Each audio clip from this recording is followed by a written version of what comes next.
झारखंड में पान मसाला और गुटखे पर बैन लगा दिया गया है। राज्य के स्वास्थ्य मंत्री इरफान अंसारी ने इसका ऐलान किया है। इंडिया के अंदर गुटखा चबाने वाले प्रोडक्ट पूरी तरीके से बैन है, लेकिन अगर आप अपने घर से 200-400 मीटर दूर जाओगे तो ये प्रोडक्ट आपको आसानी से हर जगह खरीदते और बिकते हुए दिखाई पड़ जाएंगे। और हर साल इंडिया में 10 लाख लोगों की डेथ हो जाती है क्योंकि वो तंबाकू कंज्यूम करते हैं, जो कि ओवरऑल डेथ का 10% है। और WHO के अकॉर्डिंग इंडिया में लगभग 26 करोड़ लोग तंबाकू कंज्यूम करते हैं, जिसमें आसानी से मिलने वाली चीजें जैसे खैनी, गुटखा, जर्दा, तंबाकू, बीड़ी, हुक्का, सिगरेट शामिल है। और पूरी दुनिया में चाइना के बाद इंडिया दूसरा सबसे बड़ा टोबैको का कंज्यूमर है।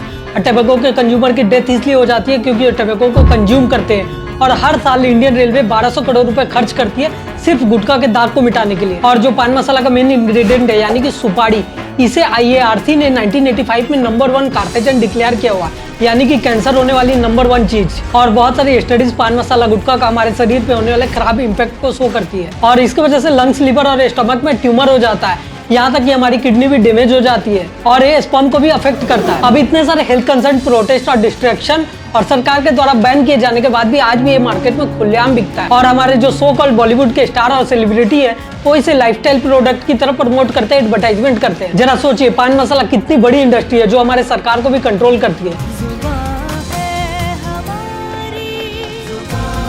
भाषाएं रंग रूप है जुदा जुदा, पर हमारी जुबान है एक, जुबान केसरी। विमल, बोलो जुबान केसरी। 2003 में सरकार सिगरेट और अदर तंबाकू प्रोडक्ट के लिए एक एक्ट लेके आई और इसके अंदर पब्लिक प्लेसेस जैसे स्टेशन, हॉल, थिएटर, सिनेमा घर, इन सब जगहों पे सिगरेट पीने को रिस्ट्रिक्शन लगा दिया गया था। और बस होटल और एयरपोर्ट पे स्मोकिंग को अलाउड किया गया था। और इसी एक्ट के अंदर सिगरेट के एडवर्टाइजमेंट पे बैन लगा दिया गया था। किसी भी तरीके का वीडियो एड और उसका डिस्ट्रीब्यूशन पूरी तरीके से बैन था। और इन प्रोडक्ट के एडवर्टाइजमेंट पैकेट और जहाँ पे प्रोडक्ट सेल हो रही है उसके एंट्रेंस पे ही एडवर्टाइजमेंट करने के लिए परमिशन दिया गया था। और स्कूलों के पास इसे बेचने से बैन कर दिया गया था और इसे 18 साल से कम बच्चे नहीं खरीद सकते थे। लेकिन इंडिया के अंदर कितने रूल्स फॉलो हम सभी जानते हैं। जहां दीवार पे लिखा होता है यहाँ पे पेशाब करना मना है, वहीं पे सबसे ज्यादा गंदगी मिलती है। अर्ली 2000 में गोवा, आंध्र प्रदेश, तमिलनाडु और महाराष्ट्र, इन सभी राज्यों ने तंबाकू खाने वाले प्रोडक्ट पे बैन लगा दिया था।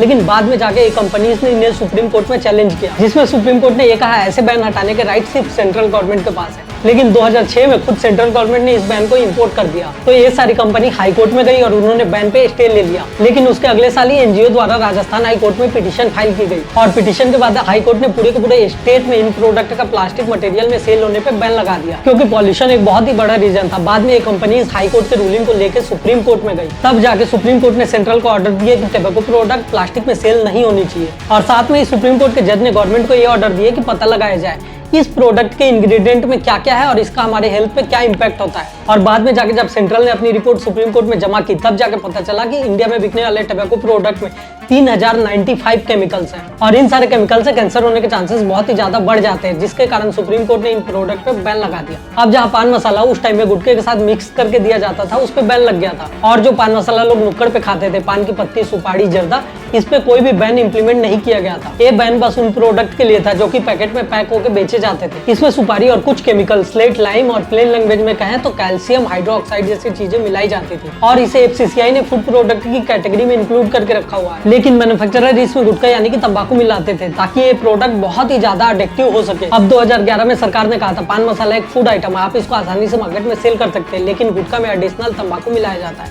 जिस कारण आप इसे नहीं बेच सकते। अब इस बैन के बाद हेल्थ एक्टिविटीज और जो भी फैमिली तंबाकू से बर्बाद हुई थी वो काफी ज्यादा खुश थे। लेकिन इस पूरे के पूरे तंबाकू माफिया जो कि 11 लाख करोड़ की इंडस्ट्री है, उसने इसका भी तोड़ निकाल लिया। मैन्युफैक्चरर ने 2 पाउच बनाए, एक में पान मसाला और दूसरे में तंबाकू, ताकि लोग उसे आसानी से खुद से ही मिक्स करके खा सके।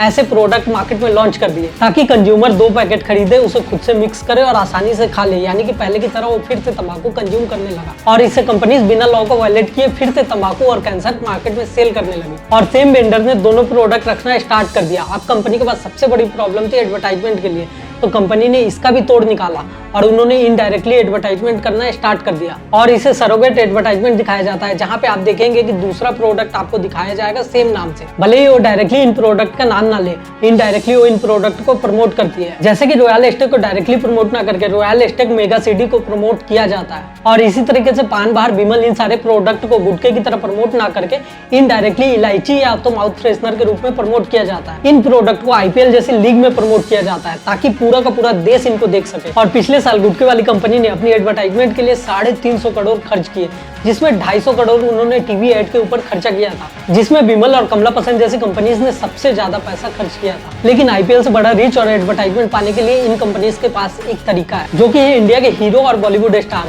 अमिताभ बच्चन, शाहरुख खान, अजय देवगन, ऋतिक रोशन। इन सभी को आपने इनके एड्स में जरूर देखा होगा। ये इनडायरेक्टली इलायची या माउथ फ्रेशनर के रूप में गुटखे को प्रमोट करते हुए आपको टीवी पे दिख जाएंगे। शाहरुख खान ने 2014 में पान विलास को प्रमोट करने के लिए 20 करोड़ की डील साइन की थी और प्रियंका चोपड़ा ने रजनीगंधा को प्रमोट करने के लिए 1 करोड़ रुपए लिए थे। इंडस्ट्री बहुत ही बड़ी है, 40,000 करोड़ की।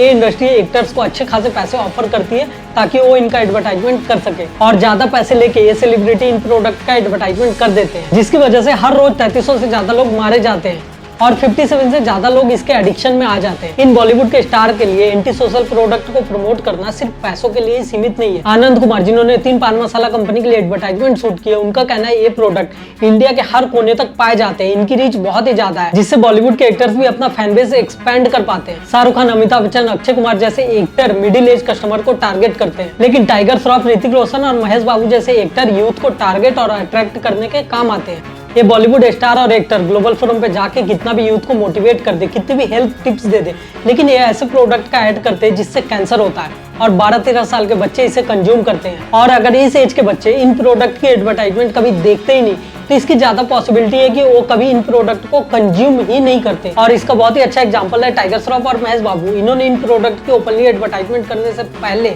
ऑनलाइन कॉन्सर्ट ऑर्गेनाइज की, जिसमें ये सेलेक्ट करना था कौन सा स्टार उनके एडवर्टाइजमेंट में फीचर होगा। अब जाहिर सी बात है 40-50 साल वाला आदमी इस ऑनलाइन कॉन्सर्ट में क्यों पार्टिसिपेट करेगा।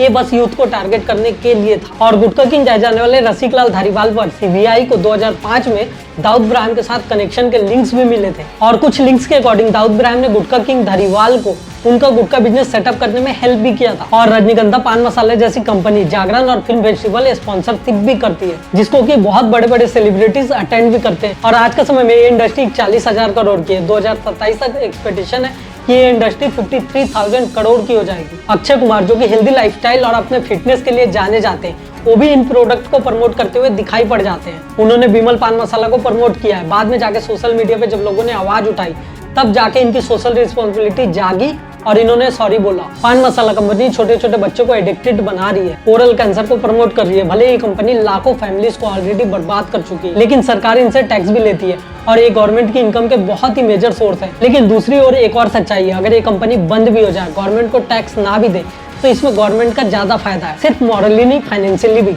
ये कंपनी 11 लाख करोड़ की इंडस्ट्री है, जिसमें जीएसटी एक्साइज ड्यूटी से 53 करोड़ का रेवेन्यू आता है, लेकिन इसका डबल 1 लाख करोड़ सरकार लोगों पर इन डिसीज को ठीक करने में खर्च कर देती है। अभी हमारे पास 2017 का डेटा है, जिसमें सरकार ने 1,80,000 करोड़ टैबेको से होने वाली बीमारियों को ठीक करने के लिए लोगों पर खर्च किए हैं। अगर सरकार को टैबेको प्रोडक्ट की जीएसटी से 100 रुपए की इनकम होती है, तो सरकार उस पर 816 रुपए का खर्चा कर देती है। अब ये रेवेन्यू का नंबर 2021 का, वहीं पे अगर हम स्पेंडिंग को देखें तो वो 2017 की। लेकिन भले ही ये रेवेन्यू 53,000 करोड़ की है, तो स्पेंडिंग भी बढ़ चुकी होगी, क्योंकि भारत में सबसे हाई मेडिकल इन्फ्लेशन है, जो कि 14% का है। पान मसाला का जो पैकेट 2 रुपए का आता है, उसकी बीमारी को ठीक करने के लिए सरकार 2 लाख रुपए खर्च करती है और प्राइवेट हॉस्पिटल में ये चार्जेस 6 लाख तक चले जाते हैं। जितना इस इंडस्ट्री का टैक्स से फायदा होता है, उससे ज्यादा हमें नुकसान झेलना पड़ता है। फाइनेंशियली नहीं, हम अपने फैमिली के अर्निंग मेंबर को भी खो देते हैं। 2013 में यूपी की सरकार ने सिगरेट पे लगने वाले बैट को 50% से घटा के 25% पे ला दिया था और आईटीसी का सिगरेट से होने वाला रेवेन्यू हर साल 6% तक बढ़ते चल जाता है। और वहीं पे हमें गुटखे की भी मार्केट में अच्छी खासी ग्रोथ देखने को मिलती है। और यही एक रीजन है कि इंडिया की टैक्स टीम इन सारे कंपनीज के ओनर और स्टाफ के घर पे रेड डालते रहती है। जब जीएसटी की टीम ने कमला पसंद की फैक्ट्री पे रेड डाली थी,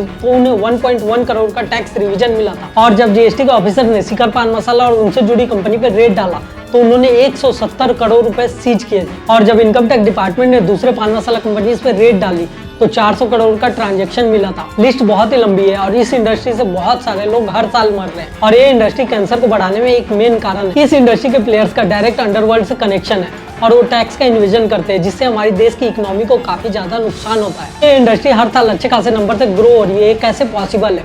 ये पॉसिबल है हमारे देश की पॉलिटिशियन के कारण। बिना किसी पॉलिटिकल सपोर्ट के इतनी बड़ी इंडस्ट्री का बन पाना ही मुश्किल है, जिसमें हर एक पॉलिटिकल पार्टी इन्वॉल्व है। और जब इलेक्टोरल बॉन्ड का डेटा पब्लिक हुआ, तब लोगों को ये पता चला कि आईटीसी ने 1.1 करोड़ तेलंगाना की वीआरएस पार्टी और 5 करोड़ रुपए बंगाल के टीएमसी पार्टी को डोनेशन में दिए हुए हैं। जनवरी 2023 में आईटीसी को तेलंगाना में 60 एकड़ लैंड फैक्ट्री सेटअप करने के लिए दी गई थी। और इन टेबको कंपनी के ऊपर जब पेपर से हट के एक्शन लेने की बारी आती है तो गवर्नमेंट हमेशा ढीली पड़ जाती है। एक बार जब सरकार को सिगरेट पे हेल्थ वार्निंग की लॉ इंप्लीमेंट करनी थी तो सरकारी लॉयर नहीं आए थे, जिसके कारण ये चीजें 8 सालों के लिए टल गई। बाद में जाके सुप्रीम कोर्ट को इंटरवीन करना पड़ा, तब जाके लॉ इंप्लीमेंट हो पाया। वॉलंटरी हेल्थ एसोसिएशन के डायरेक्टर भावना मुखोपाध्याय का कहना है कि अगर सरकारी केसेस में भी बार बार लॉयर गायब हो रहे, इतने एब्सेंट है, तो इसको देख के हम ये कह सकते हैं कि गवर्नमेंट के ऊपर टबैको कंपनी का कितना ज्यादा प्रेशर है। और 2008 के आरटीआई में हमें पता चला कि आईटीसी ने Congress, BJP, Samajwadi party, TMC सबको डोनेशन दी हुई है। और बस इतना ही नहीं, एलआईसी जैसी नेशनल कंपनी ने भी आईटीसी में इन्वेस्टमेंट करके रखा हुआ है। उन्होंने उस कंपनी के शेयर को खरीद के रखा हुआ है। और जब एलआईसी से इस बारे में पूछा गया तो उन्होंने कहा ऐसा कोई लॉ नहीं है जो उन्हें शेयर खरीदने से रोक सकता है। लेकिन ये बिल्कुल झूठ है। गवर्नमेंट ऑफ इंडिया ने WHO के framework convention of tobacco control FTCT sign की हुई है, जिसमें आर्टिकल 5.3 के अकॉर्डिंग मेंबर स्टेट किसी भी टबैको इंडस्ट्री में